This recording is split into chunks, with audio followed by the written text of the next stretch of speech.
मोठा आनंदाचा प्रसंग आहे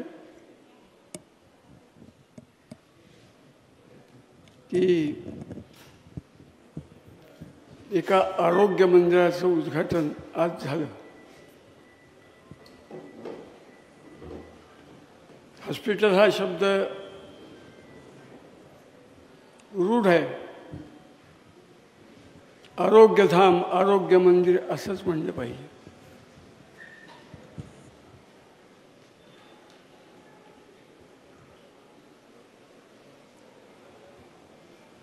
ज्याला कधीच काही कळलं नाही,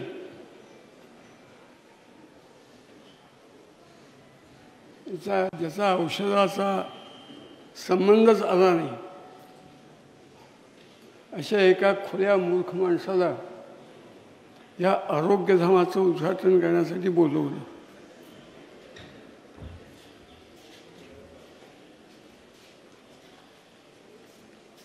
मी काय बोलू?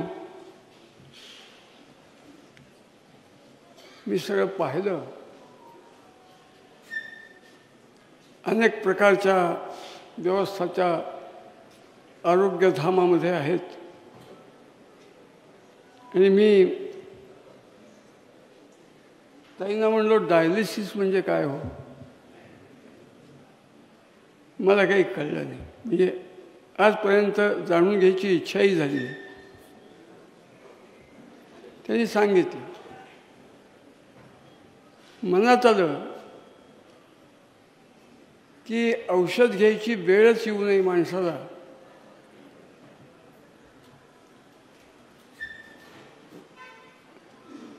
अशी स्थिती कशामुळे येईल? आपल्या पूर्वसूरींनी, पूर्वजांनी असंख्य वर्षाच्या चिंतनातून जणू सिद्धांत सांगून ठेवलाय की तुम्ही सूर्याची उपासना करा, औषध घ्यायची वेळ येणार नाही. आपल्या सगळ्या संस्कृतीचा आत्मा जो काही आहे तो सूर्योपासना आहे. आरोग्याच्या बाबतीतला हे सांगून ठेवले. ते कसं?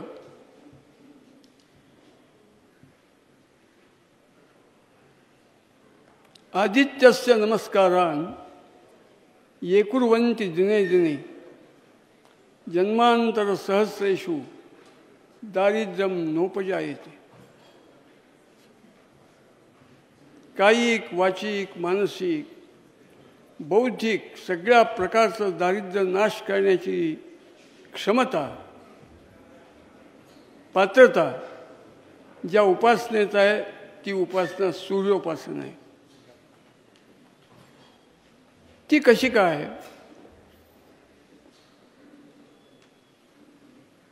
थोडा इतिहास सांगतो. 1862 साली इंग्लंडच्या संसदेत एक बिल पास झालं. ते बिल काय होतं? तर बंगालच्या उपसागरात जी रेती आहे ती रेती अमेरिकन जहाजांनी वाहून घेऊन अमेरिकेत न्यायची. इंग्लंड आणि अमेरिकेत झालेला तो करार होता आणि हजारो असंख्य टन त्या बंगालच्या उपसागरातली रेती अमेरिकन जहाजांनी वाहून अमेरिकेत नेली. महाधूर्त, महाडामरट युरोपियन लोक त्या रेतीतून त्यांनी युरेनियम, प्लुटोनियम, थोरियम या धातूंची उत्पत्ती म्हणजे गाळून करून सवरून केली. आज या ॲटॉमिक एनर्जी उत्पन्न करण्यासाठी लागणाऱ्या धातूंची समृद्धता त्यांच्याकडे आहे ती तुमच्या आमच्या बंगालच्या उपसागरातल्या रेतीतनं त्यांना प्राप्त झालेली आहे. तिथं बसलेल्या बुद्धिमान सगळी मंडळी आहेत. हा काय खुळा बोलतोय? मी खुळा नाही, मी पूर्ण जाणीवेने सांगतोय. त्या रेतीत ती का आहे तर गंगेचा प्रवाह त्या हिमालयाच्या देहातून खालती येतोय. त्या सहस्र प्रवाहांचं एकत्रीकरण त्या गंगोत्रीत झाले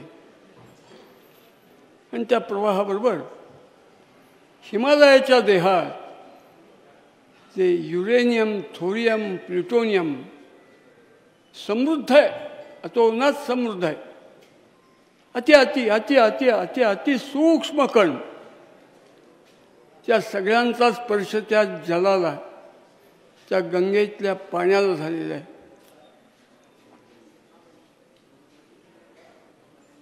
त्यातला कृमी टिकूच शकत नाही असं ते गंगाजल आहे. अनेक घरातून देवघरात लहानशी बुदली झाडून आपण ठेवतो. 25 वर्ष, 50 वर्ष, 500 वर्ष ते गंगाजल सडत नाही, कुजत नाही, कृमी कीटक होत नाही. त्या गंगाजलात त्या ॲटॉमिक एलिमेंट्सचा स्पर्श आहे. तसंच सूर्योपासना करणाऱ्याला ज्याच्या आधारावरती विश्व संचालित होतंय ती गोष्ट प्राप्त होते. सूर्यनमस्काराची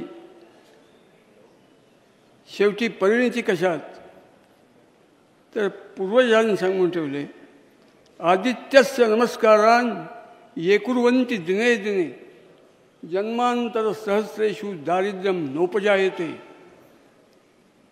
देहाचं दारिद्र्य म्हणजे रोग आहे, ते स्पर्श करू शकणार नाहीत त्याला. अति दिसायला साधा आणि विश्वास न बसणारा हा विचार तुम्हा बुद्धिमंत लोकांना पटणार नाही. आपल्या सगळ्या संस्कृतीत सूर्याची उपासना सांगितली. ती उपासना हिंदुस्थान जर पत्करेल ते हॉस्पिटल इलेक्शन सेलमध्ये निघतील. या हॉस्पिटलांची आवश्यकता राहणार नाही. मला सगळ्यांना सांगायचं आहे, माझं मनोगत व्यक्त करताना मी तसा प्रज्ञावंत बुद्धिवंत काही नाही आहे, पण अनुभवाने सांगतो की न चुकता आपण सर्वांनी सूर्यनमस्कार म्हणजे सूर्याची उपासना स्वतःच्या व्यक्तीसाठी, कुटुंबासाठी आणि वसुधैव कुटुंबकम हे जे मनोगत आपल्या पूर्वजांनी हिंदुस्थानला सांगून ठेवलेलं आहे त्या विश्वकुटुंबाला सुद्धा आरोग्यपूर्ण जीवन जगण्याची वाटचाल करून देणारं ते साधन आहे. आपण त्याची उपासना करूया आणि आरोग्याचे धन्वंतरी बनवूया.